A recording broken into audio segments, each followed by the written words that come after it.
In the 1980s, the neuroscientist Benjamin Libet conducted a study that shook the very foundations of what we understand about free will. Libet wanted to find out whether our mind prepares for a movement before we are consciously aware of it, and so he and his team set up an experiment. Participants in the study were asked to flex their wrists whenever they felt the urge to do so. While doing so, Libet monitored their brain activity, EEG, through electrodes placed on their heads and found activity before the people decided to move their hands. In other words, the brain started the process way before the person decided to do it. When we plot a graph measuring time and brain activity, known as readiness potential, the movement started at time 0.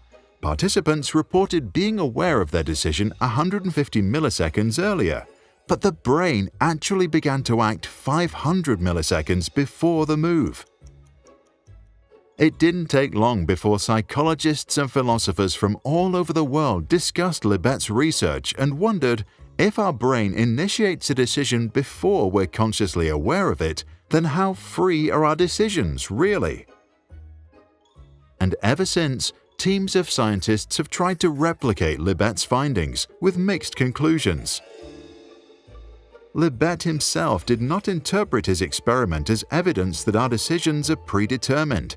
He said, the tendency to press a button may be building up for 500 milliseconds, but the conscious mind retains the right to veto any action at the last moment. What are your thoughts? And if our brain has already started the process of making a decision before we're consciously aware of it, to what extent are we truly in control? And if we are not, how would this influence our understanding of personal responsibility for our actions? If you like this video and want us to make more, subscribe to our channel or support us on Patreon.